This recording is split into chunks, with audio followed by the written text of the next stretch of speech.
Bonjour à vous tous, bienvenue, c'est Audrey Mac et bienvenue à la maison. On sait que le monde a changé et on doit faire les choses un petit peu différemment. Je ne peux pas être là à City Life en Suisse, mais j'y suis par l'Esprit et par la parole. Et vous savez, l'onction, le Saint-Esprit n'est pas limité par l'espace ou le temps. Et donc je suis... Vraiment, j'ai la foi que ce message va être une bénédiction pour vous et que le Saint-Esprit lui-même va toucher vos corps, votre cœur et répondre à des questions que vous avez peut-être en vous. Donc, je voudrais partager quelque chose qui m'est particulièrement à cœur. Vous savez, très souvent, quand les gens sont affligés avec la maladie, ils ont un mauvais diagnostic. Ils ont tendance à tout de suite vouloir écouter tout un tas de messages, des messages sur la guérison divine, et ils appliquent ces messages comme un principe, comme une méthode. Vous voyez, 10 pas pour aller ou 10 pour aller vers la victoire. Mais j'ai découvert quelque chose, et je sais que vous serez d'accord avec moi, que la victoire nous a déjà été donnée. Dans 1 Corinthiens 15, 57, Paul affirme, il dit « Rendons grâce au Seigneur qui nous donne toujours la victoire en Jésus-Christ. » Donc déjà là, vous et moi, nous savons, si nous faisons face à la maladie ou une attaque quelconque, nous savons déjà que nous avons la victoire. Mais malheureusement, très souvent, la plupart des gens ne savent pas comment aller vers la victoire. Et comme j'ai dit, ils vont directement écouter des enseignements, des témoignages, des enseignements sur la guérison divine. Et ils essayent d'appliquer ces messages comme un principe ou une méthode, où ils essayent d'imiter ces témoignages, mais il n'y a aucune vie, il n'y a aucune puissance, et très souvent les gens sont dans la confusion. Vous voyez, comme par exemple, vous pouvez entendre un message qui dit « Combattez le bon combat de la foi ». Puis vous avez un autre message de quelqu'un d'autre qui va dire, quand on est dans la foi, rentrez dans le repos. Ou un autre message qui dit, confessez la bonne confession de la foi. Ou quelqu'un d'autre qui dit, oh, la foi va agir. Et alors vous êtes un peu dans la confusion en disant, qu'est-ce que je dois faire? Est-ce que je dois combattre? Ou être dans le repos? Est-ce que je dois confesser? Ou être dans... Qu'est-ce que je dois faire? Et très souvent, je rencontre énormément de gens qui sont dans la confusion parce qu'ils essayent d'appliquer la méthode, la parole comme une méthode et un principe, et ils ne voient aucune manifestation à leur guérison. Et vous savez, c'est intéressant. La Bible nous dit dans la parole, dans Proverbes chapitre 3, versets 5 et 6, je suis sûre que vous connaissez ces versets, qui dit « Confie-toi en l'Éternel de tout ton cœur et ne t'appuie pas sur ta propre sagesse. » Pourquoi? Vous voyez, c'est très souvent ce que les gens font. Ils entendent des messages et ils essayent d'appliquer la parole et de s'appuyer sur leur propre sagesse, c'est-à-dire comment appliquer la parole, mais il n'y a aucune vie. Et pourquoi? Parce que la parole nous dit quelque chose d'important, vous voyez.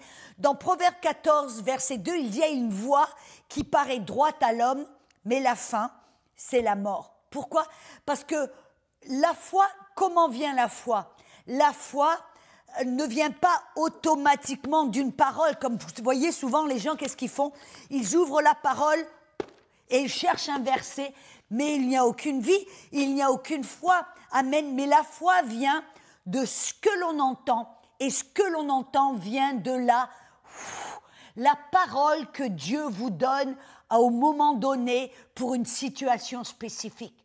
Ça veut dire que vous et moi, quand on fait face à une attaque ou à une maladie, nous devons tout d'abord nous confier à l'Éternel et chercher la face de Dieu, aller vers le Saint-Esprit. Vous voyez, parce que dans 2 Corinthiens, dans le chapitre 1, 14, qui nous dit « Rendons grâce au Seigneur qui nous guide », et c'est dans la Derby, je crois, qui nous dit « qui nous guide vers le triomphe ».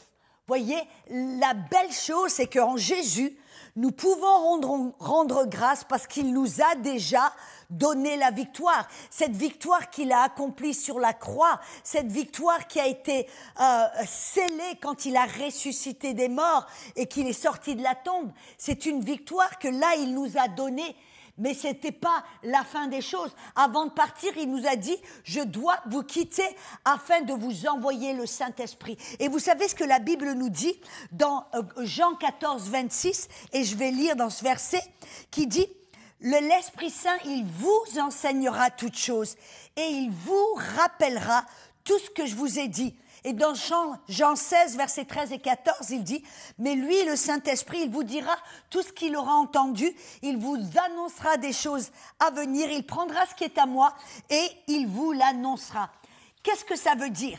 Ça veut dire que même vous et moi, nous remplissons notre cœur avec la parole de Dieu, nous construisons notre fondation sur la parole, mais au moment où on en a besoin, au moment où on est attaqué, au moment où la maladie frappe à notre porte, qu'est-ce que l'on fait? On ne va pas automatiquement ouvrir un verset pour essayer de trouver un verset, le verset magique, abracadabra, non, non.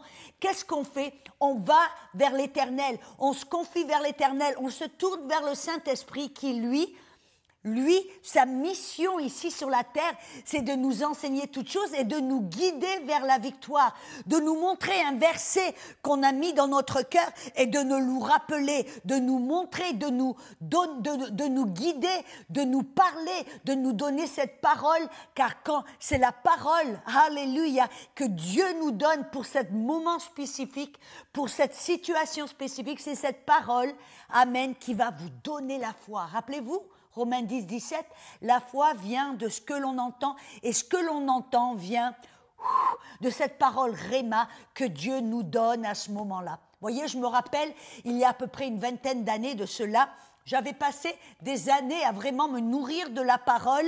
J'étais allée même au collège biblique. J'avais la parole qui était enracinée en moi. La parole était mon encre. Amen. La parole était ma nourriture. J'avais passé des années à me nourrir. Alléluia. Mais là, tout d'un coup, qu'est-ce qui s'est passé? À 1h du matin, 3 jours d'affilée, Dieu me réveille. Finalement, je suis sortie du lit, je suis allée dans mon salon et j'ai commencé à prier en autre langue. Et là, le Saint-Esprit m'a averti de quelque chose. Il m'a averti d'un danger imminent qui était là dans ma vie. Il m'a dit, il y a du cancer dans ton corps. Et ça m'a surpris parce que le cancer, c'était la dernière chose à laquelle je pensais, voyez. Mais là, tout d'un coup, alors que j'ai commencé à prier, j'ai continué à prier en langue et que le Saint-Esprit m'a dit, il y a du cancer dans ton corps, immédiatement, vous voyez, je savais que c'était le Saint-Esprit parce qu'il n'y avait pas de peur, il n'y avait pas de crainte, il n'y avait pas de tourment. Il y avait une paix qui dépasse tout raisonnement. Et immédiatement, le Saint-Esprit m'a donné une parole. Il m'a dit, mais la joie du Seigneur sera ta force. Et puis, il m'a donné d'autres directives. Il m'a donné la sagesse. Il m'a montré exactement ce que je devais faire et ne pas faire. Voyez là, toute seule dans mon salon, c'est le Saint-Esprit qui m'a guidée, qui m'a rappelé des versets, qui m'a rappelé, qui m'a averti. Et c'est le Saint-Esprit qui m'a guidée vers la victoire. Et vous savez qu'est-ce que j'ai fait là, toute seule dans mon salon? J'ai commencé à rigoler, j'ai commencé à agir et à obéir cette parole. Et là, j'avais une foi. Et à ce moment-là, après avoir passé du temps à rire et à chanter et à louer et à rigoler encore plus, c'était comme un fleuve d'eau vive qui a jailli de mon cœur. À ce moment-là, je savais que j'étais guérie. Vous voyez, c'était là la sagesse du Saint-Esprit. J'essaie de vous montrer là qu'on n'essaie pas d'appliquer la parole comme une méthode ou un principe parce qu'il n'y a pas de vie. Mais qu'est-ce qu'on fait? Oui, on se nourrit de la parole, mais on se confie à l'Éternel. On va vers le Saint-Esprit en disant, qu'est-ce que je dois faire? Montre-moi qu'est-ce que je dois faire. Oh, il y a tellement de puissance, voyez, dans cela. Parce que c'est intéressant, voyez, j'ai découvert dans la Bible que très souvent les hommes qui essayaient d'obtenir la victoire par leurs propres efforts, par leurs propres moyens ou par leur propre sagesse, en essayant même d'appliquer la parole comme une méthode, ils n'ont pas pu recevoir la victoire, ils n'ont pas pu recevoir la guérison et ils ont atterri dans la confusion. Amen. Alléluia.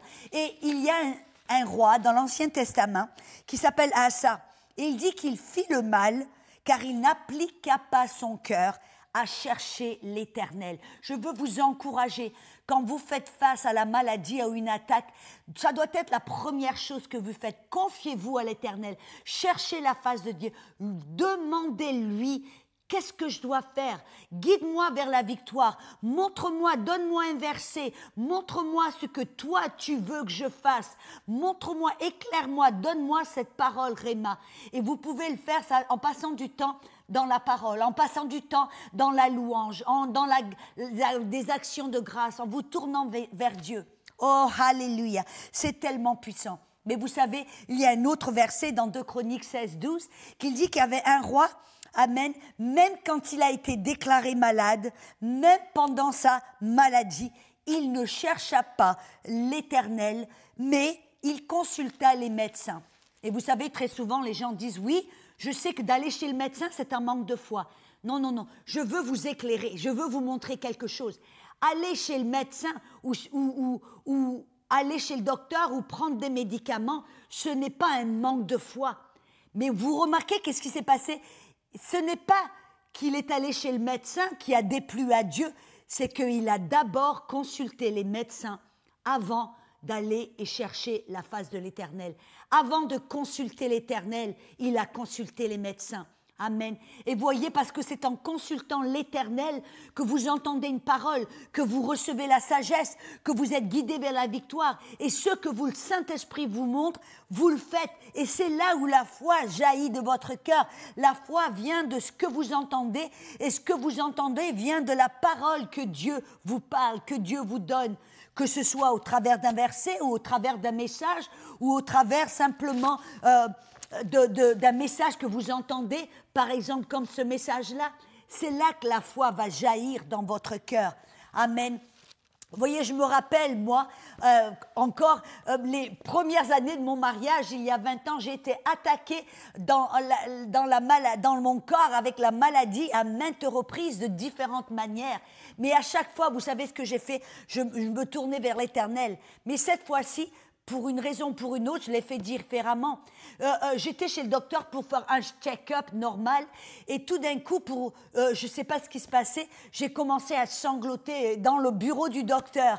Amen. Et le docteur me regarde et puis elle commence à me poser des questions. Puis elle me dit, Madame Mac, qu'est-ce qui se passe? Et tout d'un coup, elle s'est aperçue, puis elle m'a posé des questions. Elle m'a dit, oh, vous avez un déséquilibre du cerveau, vous avez vos émotions qui font les montagnes russes, vous avez un déséquilibre, vous avez comme ce qu'on appelle, après m'avoir posé des questions, elle m'a dit, vous avez des déséquilibres émotionnels, vous avez besoin, je vais vous prescrire cette pilule, un antidépressant, vous devez le prendre pour aussi longtemps que vous en aurez besoin. Amen. Et moi, vous voyez, j'ai grandi dans la foi, dans le Seigneur, et j'étais contre cela. J'ai dit non, pour moi, c'était un manque de foi que de prendre un médicament, un antidépressant. Donc, je suis rentrée à la maison, j'ai dit, ah non, non, non, pas du tout, pas du tout. Et puis, j'ai pris la prescription, j'ai pris le papier du docteur, je l'ai mis dans le tiroir. Et puis, finalement, vous voyez, mes émotions, et je pleurais d'une minute à une autre, je me sentais dépressive, des fois même suicidaire, j'étais attaquée dans mes émotions d'une manière vraiment forte.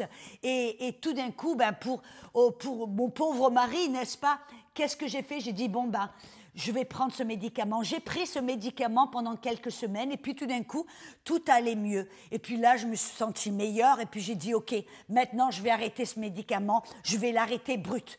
Et je l'ai arrêté, oh, quelle grande erreur. Tout d'un coup, j'ai replongé dans la déprime, replongé dans ce sentiment de dépression et de suicide. Et tout d'un coup, j'étais tellement désespérée que finalement, je me suis tournée vers le Seigneur et j'ai dit, qu'est-ce que je dois faire? Et le Seigneur m'a dit, je ne t'ai jamais dit d'arrêter ce médicament. Il me dit, au contraire, tu prends ce médicament. Ce qui m'a étonnée, pour moi, c'était une contradiction. Je dis, qu'est-ce que tu veux dire, prends ce médicament? Il me dit, Audrey, il me dit, prends ce médicament, mais prends-le par la foi. Je dis, prendre un médicament par la foi? Comment est-ce possible? Il me dit, prends ce médicament tous les jours en déclarant que ce médicament te fera du bien, qu'il ne va pas te nuire sans effet secondaire. Et quand c'est le moment de t'arrêter, moi, je te le montrerai. Alors j'ai dit d'accord Seigneur. Et puis j'ai pris ce médicament et je ne sais pas pendant combien de temps. Et je l'ai pris par la foi. Tous les jours, je déclarais que ce médicament me ferait du bien, sans me nuire, sans effet secondaire. Et quand ce serait le moment d'arrêter, le Seigneur lui-même me le montrerait. Et j'ai fait cela pendant quelques semaines, je ne sais pas, peut-être 1 ou 2 mois, je ne me rappelle plus le temps. Mais un matin, je me rappelle, je me suis réveillée. Et dans mon cœur, je savais que c'était le moment de m'arrêter. Je me suis arrêtée, j'ai pris toutes les pilules, je les ai mis dans mes WC, j'ai tiré la chasse, amen. Et cela fait plus de 20 et quelques années. Je n'en ai plus jamais eu besoin. Est-ce que vous voyez la différence? La foi n'est pas aller chez le docteur ou ne pas aller chez le docteur. La foi n'est pas dans prendre des médicaments ou ne prendre pas des médicaments. La foi vient de ce que vous entendez, et ce que vous entendez, de ce que l'Éternel vous révèle, de ce que le Saint-Esprit, qui est l'esprit de sagesse et révélation, vous révèle pour vous spécifiquement à ce moment donné. Alors je veux vous encourager, peu importe quelle attaque à laquelle vous faites face, peu importe quelle maladie qui frappe à votre porte, confiez-vous à l'Éternel, cherchez sa face, demandez-lui ce que vous devez faire, écoutez le Saint-Esprit, lui va vous révéler, lui va vous donner un verset, lui va vous donner une parole qui sera dans votre bouche une épée à double tranchant, et c'est là que vous obtiendrez la victoire. Amen. Alors je veux prier pour vous maintenant, et sachez qu'il n'y a aucune distance dans l'esprit. Amen. Peu importe où vous êtes et peu importe les choses à laquelle vous faites face, je prie maintenant au nom de Jésus. Je prie, peu importe, je prie maintenant, même j'ai parlé de dépression, je prie pour toute personne. Vous avez des déséquilibres cérébrales, vous avez des tendances suicidaires, des tendances dépressives chroniques, vous avez même des migraines chroniques. Je prie au nom de Jésus que ce plan de l'ennemi contre votre vie soit annulé, soit avorté au nom de Jésus. Je prie maintenant, alléluia, que tout esprit de peur, même la peur d'attraper ce virus Covid, cette peur lâche prise, que vous soyez libre de toute peur, que vous soyez libre de toute paranoïa, que vous soyez libre de toute maladie. Je prie, alléluia, au nom de Jésus. Il y a quelqu'un, vous avez c'est comme un sifflement de l'oreille, un bourdonnement qui n'arrête jamais. Alléluia. Je prie à l'instant même que ce bourdonnement s'arrête au nom de Jésus. Je prie que même si le tympan, même si les membranes dans votre oreille ont été brisées. Je vois quelqu'un, vous avez eu quand vous étiez petit, peut-être quelqu'un qui vous a mis un stylo dans l'oreille. Je prie à l'instant même que votre oreille, cette membrane de l'oreille maintenant soit réparée, renouvelée, guérie. Au nom de Jésus, je prie pour un miracle qui soit une récréation, une création de cette membrane dans l'oreille. Je prie aussi au nom de Jésus. Il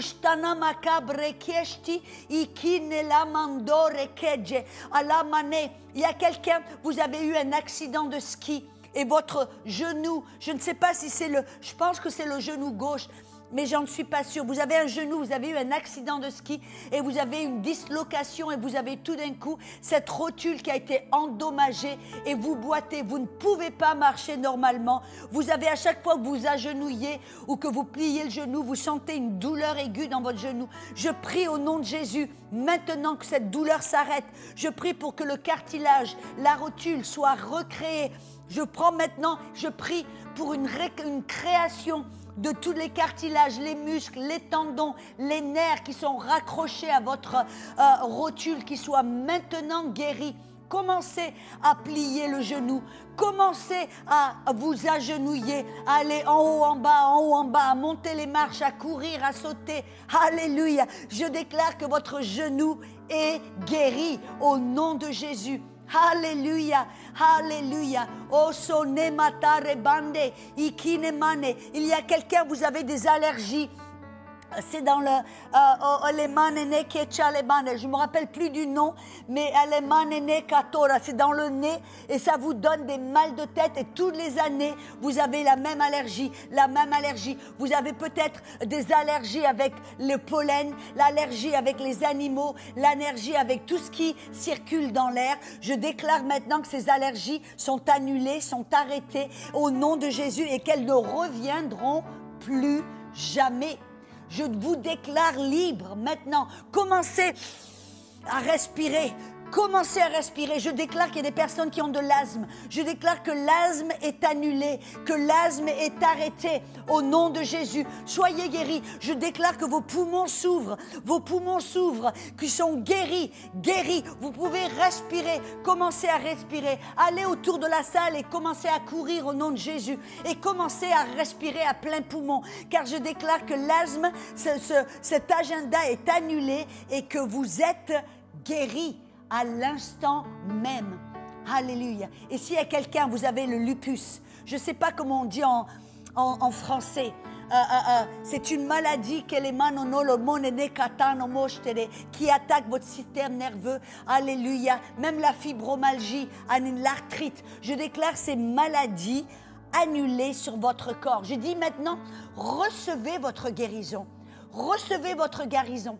Je déclare que la fibromyalgie, je déclare que la maladie de Crohn, je déclare que le lupus est annulé sur votre vie et dans votre corps. Et que cette puissance de guérison, elle commence à aller et circuler dans votre corps, du haut de votre tête jusqu'à la plante de vos pieds. Certains, vous avez les épaules, maintenant une douleur qui va du haut de votre épaule jusqu'en bas, au bas de vos reins. Commencez à bouger votre épaule car vous êtes guéris au nom de Jésus. Commencez à vous bouger vos doigts. Je déclare que vos articulations sont guéries au nom de Jésus. Je parle et je déclare la paix, shalom, soit sur vous, sur votre corps, sur votre famille. Que la bénédiction du Seigneur vous envahisse, vous couvre comme une couverture chaude. Soyez dans la paix, soyez dans l'amour de Dieu, car Papa vous aime. Soyez bénis, mes amis, et j'espère que je vais vous voir en personne bientôt. Amen.